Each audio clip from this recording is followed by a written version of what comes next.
questions here. How can we get more teens involved and connected to the community? And how can we use what we learned about the community to better connect us to our students? And then our last question is, how can we get involved in the community? So they all basically connect together to create a community map. And we are pieces of that map.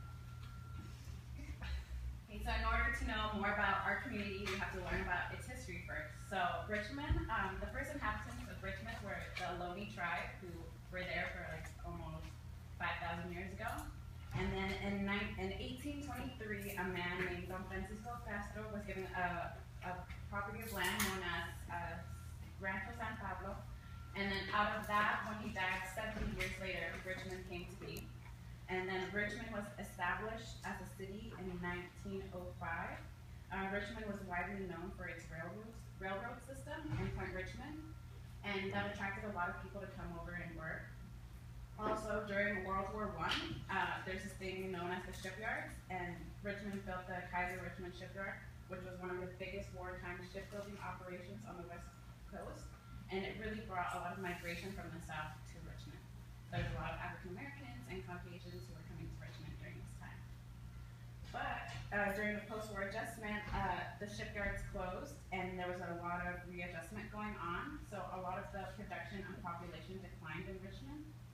But then in 1960 to 1995, 4 major developments emerged in Richmond, known as the Marina Bay, the Hilltop Shopping Center, aka the future home of CalPrep, the new Knox Freeway, and the Richmond Parkway.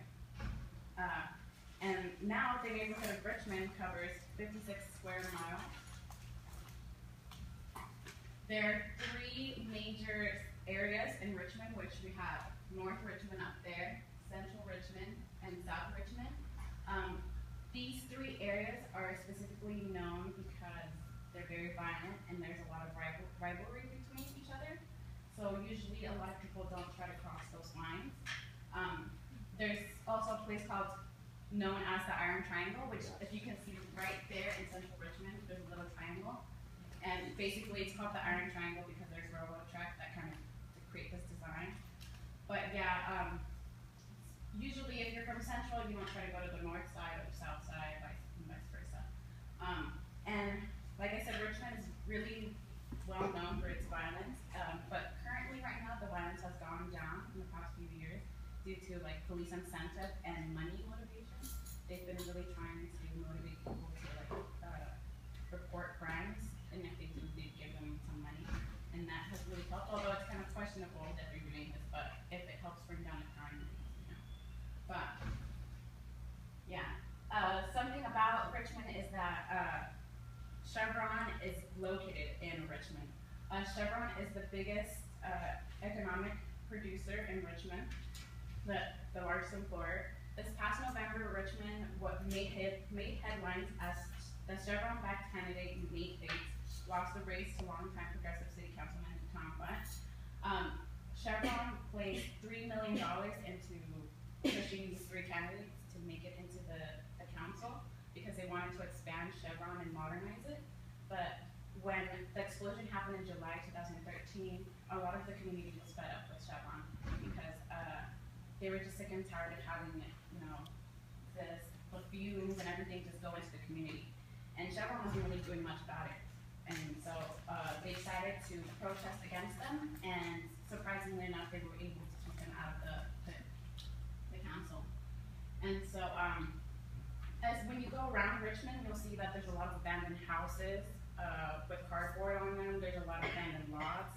And the area itself is not as clean, it's very dirty, so there's a lot of like poverty, and it's just really sad, but I just love how the community still is community is a big aspect in Richmond.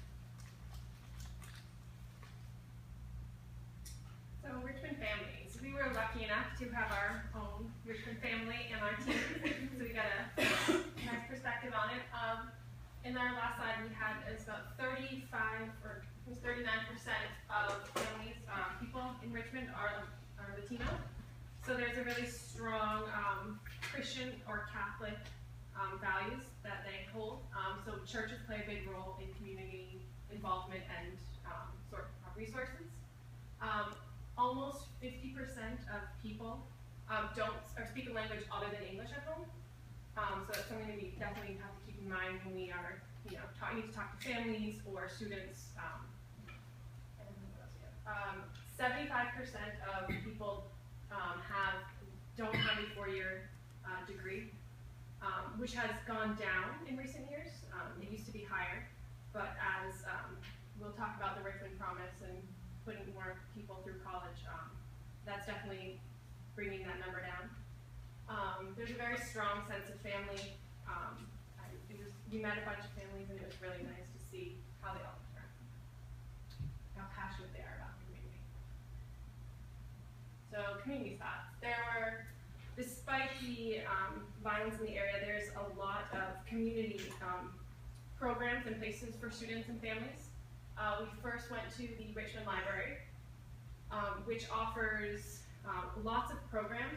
Unfortunately, there's not many for teens. There's much more focus on the elementary age students.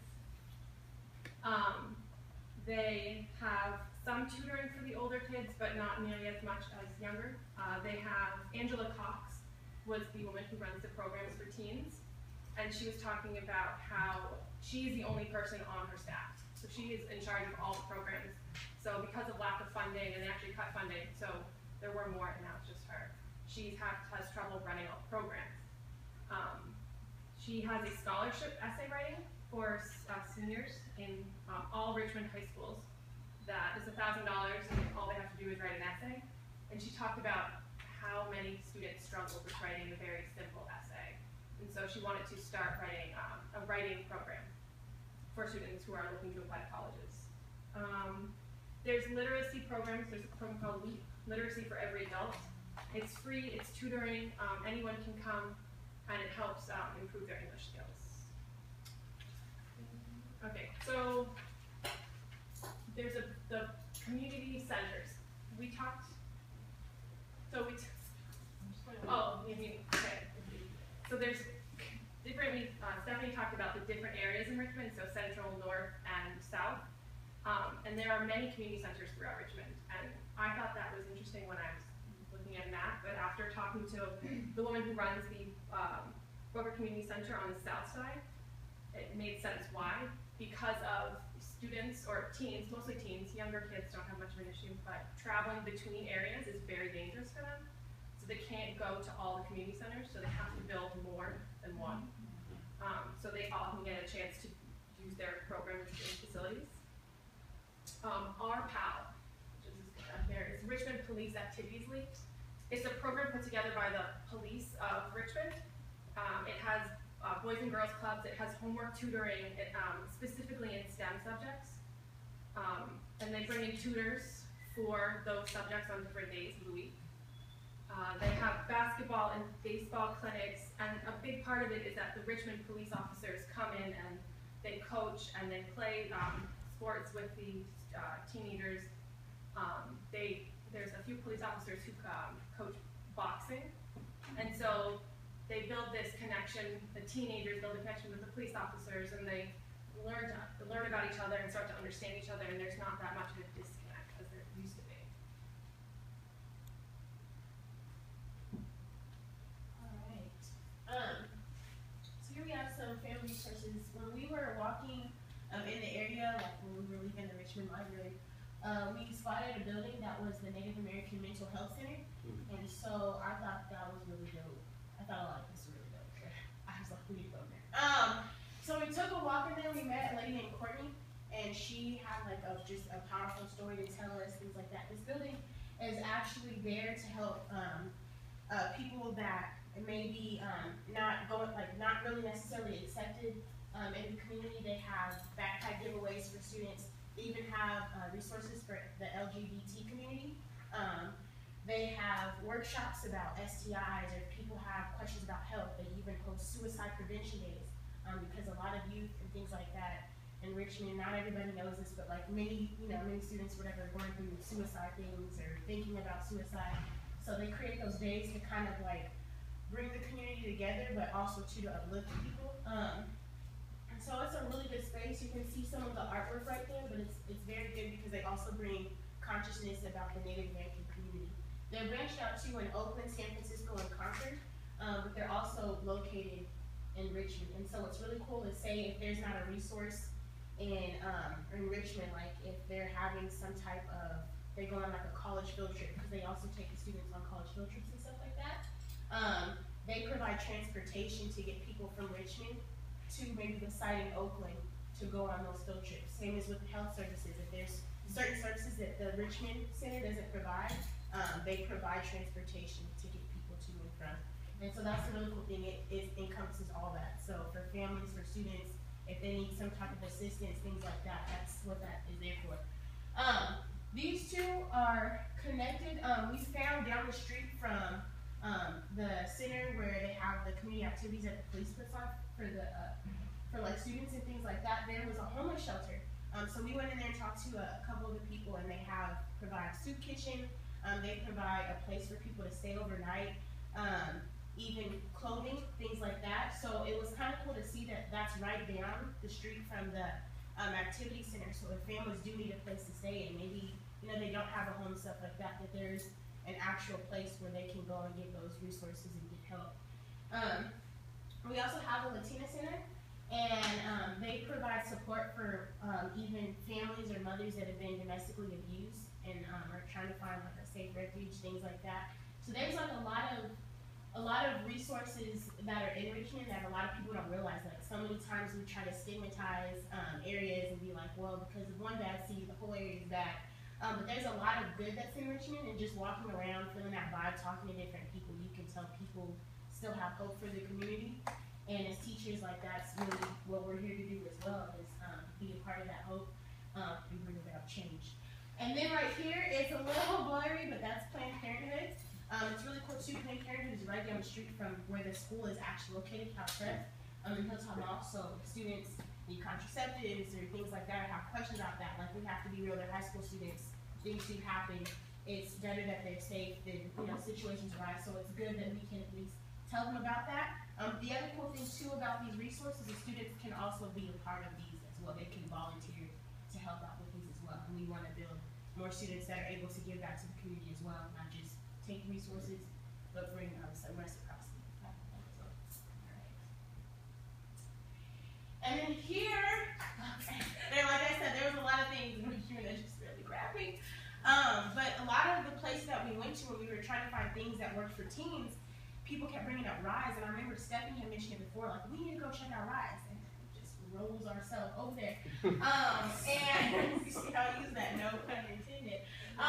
But when you just first see the building, like, besides from just the creative expression, like, it's so much community when you walk in. Like, we were talking to the students in there, we were talking to some of the facilitators, they even gave us a tour around there, and it's so much art, it's so much more than just giving them tutoring sessions, because they provide tutoring, but it's allowing students to be artistic and express themselves.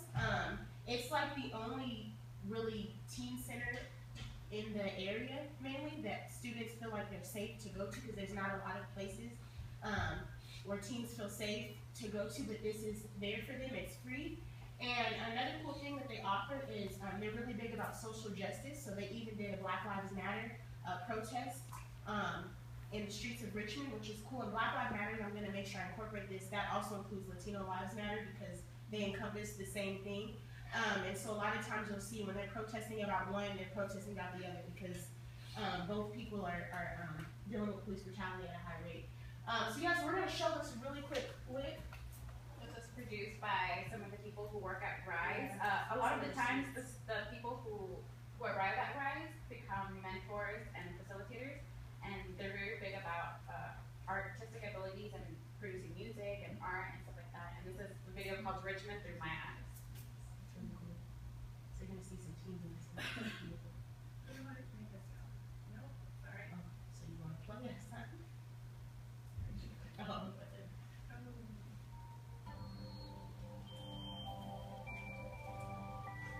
EST, 1895. Each Bay found pride and purpose. This belonged to the Ohlone tribe. Passed on to the victor, go to spoils and dying in his own right. Won the war, lost the fight. Lost the land, lost in life. made in the city where there is no light, just struggle. I was raised on a hill, climbing from the murder rate, climbing from the job buys. I'm my next door neighbor. The city once tore us down, so we bought new scrapers, had to move around in town so the environment couldn't fade us. Yes, funk on sight, whether you're central or you're north, let the murder cases fly, watch them rise as they realize we all related. That's your cousin that you killed, that's your brother that you peeled back, getting shot at, walking to the store. Blacks, Hispanics, we going through the same thing, sets of games, violence only has one name. Searching for change, I stop and take a clear view of Richmond through my eyes. Richmond through my eyes. Not much growing up, while we had challenge. Not much to show for, hard to smile. Fuck with the meanwhile, can't wait till somebody grab. Feel like somebody budge, only see light bulb. From refrigerator, can't take it. Heavy breathing, sweat from how I'm living. Nothing in the socket, conditions stop it. Comfort not allowed to be in these doors. Fam, get me through, I'm losing my bros. My sister seen, I'm feeling like hoes. Time for our brains to refresh this mode. Don't know, but got an idea what's right. I realize it's hard to live like Christ. Not many of us on the streets from strikes. Tomorrow, when our silent rise and then you speak with no favors, you ain't gonna call me a child of God. Ain't no giving my peoples no labels. Your perception change. We royal blood. Stop them jigaboos on your cable. See no cornerstones, just guards. I want whole fools on our table. We eat greens, count greens. Us ghetto folks is now stable. Finally, big smiles on our kids' faces who can go wherever they able. Them gunshots, I don't hear no sound. We high-fiving our neighbors. And everybody that live here feel the Lord is showing us favor. Got a hill of pride, my purpose wide. My city provide all flavors. And our parts is line, our hearts will drive out the ill will and y'all haters. This real rich. New image given through my eyes. This rich, real rich. New image given through my eyes, my eyes.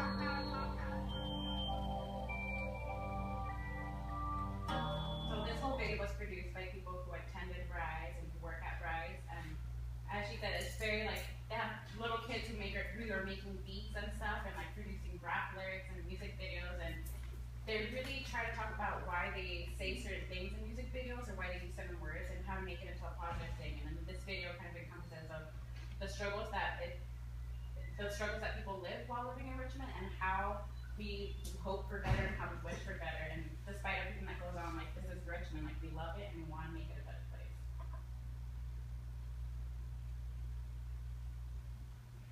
So going off that, some of the challenges, as you know, is just these rival like areas in Richmond where you have North, Central, and South Richmond. I mean, growing up, I always heard about these areas, but no, I always stayed in my little circle, which is more of Central Richmond, a little bit more towards the east. But I would hear people who say, "Oh, I'm from South, I can't go to North. Or I'm from the North, I'm not going to Central Richmond." And you know, it's just kind of like, how do we break these rivalries between each other to realize that we're all struggling through the same thing. We're all trying to rise above.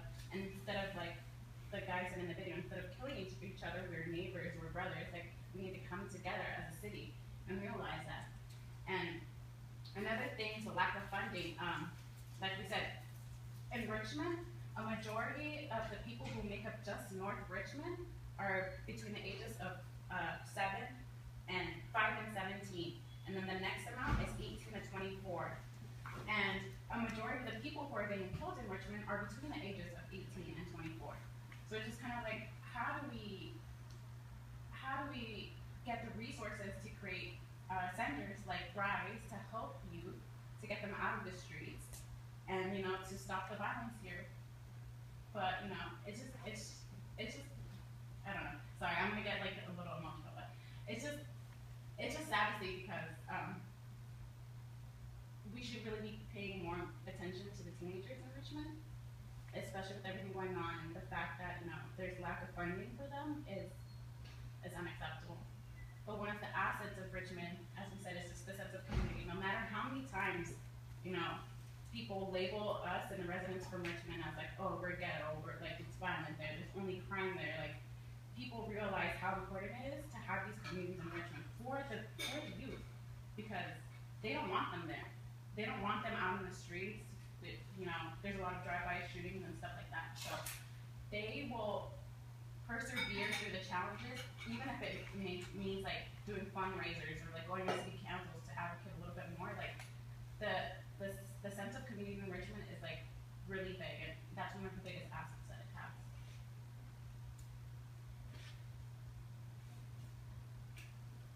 So CalPrep, this is where we will be teaching once it's done being built. Dropping our first album. Hopefully August 5th. I play banjo. I'm a folk R&B singer. And I'm a rapper. Demo. It's lovely. So this is our school site. It's in Hilltop Mall complex. We're actually sharing that facility with another charter school, and it will be a K through 12 in one building. Well, technically the elementary is K through 5th or K through 6th. No, K through 5th, because then high school is just 8 through 12, so then we're kind of wondering what happens with 6, 7. Go crazy. But the thing is that the schools in the area, a lot of the middle schools in the area aren't that great. A lot of the schools in Richmond aren't that great. That's the reason why I didn't go to any of the schools in Richmond. I don't know if you guys ever heard about what happened in Richmond High, like in 2009 with the gang rape about a girl, and it was all over the news, and you know. Whenever you go to these high schools, you'll always see police outside, and because it's just not safe there, there's always people who are gathering outside and doing bad things.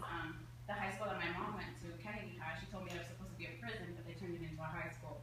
So it's just kind of like, you know, knowing that these are the places you're going to learn at, and just kind of like the negative connotation that they already have behind it. So how are you supposed to do well in school or feel like you're going to achieve better when, you know, you're going to these places that are not getting funding, that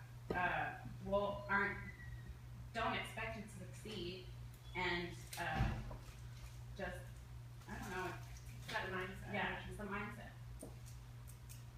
So our school student body is made up of 53% Latino, and then about a quarter, 20% African American, and 22% Asian, and 3 white students. Up from 3 from last year. That is our student body demographic. Yeah, so, you know, like I said, when you see like the student body and stuff, and based off of just the different things we talk about the different community resources and things like that that are out there, I mean, that's why it's really huge for us to be working for CalPrep and even Inspire Schools, that even a lot of these communities we work with, like, our aim should be trying to be a part of the community, figuring out ways to really bring about change and really fight the system because of all of the type of brainwashing tools that they put into the education system to make our students believe that they can't go higher, they can't achieve higher, that they can't be great. So that's community mapping for you. Drop the beat. So I realized that you can change a classroom, you can change a community, and if you can change enough communities, you can change the world. So this was said by Aaron Bruwell, and we basically just want to take this into consideration when we go to the new CalPrep, because a majority of the residents are from Richmond, even though in Berkeley, the school site, a lot of the students that went there were from Richmond, so it's nice that they're bringing it back into the community. A lot of the places we visited said that there was a lack of volunteers. So as you know, teachers going in, to set an example for our students in Richmond, we want to volunteer at these places to kind of motivate them to come and join us, not only to use the resources, but to be volunteers as well. And hopefully, you know, we're able to get back to this community that's doing so much